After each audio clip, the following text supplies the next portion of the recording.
आदेशम। यदि आपको काली खांसी हो या कफ वाली खांसी हो या अन्य कोई भी खांसी हो तो इसमें आप एक आयुर्वेदिक उपाय कर सकते हैं। आप काली मिर्च, अजवाइन, गुड़, गुड़ यदि पुराना हो तो बहुत अच्छा है, नहीं तो सादा गुड़ ही चलेगा।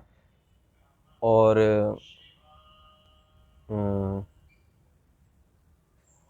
इसके साथ एक चीज़ और मिलाएं, वो है आपका शहद।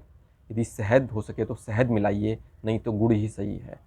और इसको आप कावा बना करके अर्थात काढ़ा बना करके, यदि हो सके तो हल्का इसमें आप घी घी मिला सकते हैं, घी मिला के पीजिए, ये बेहतर होगा, गले को साफ़ करेगा। धन्यवाद।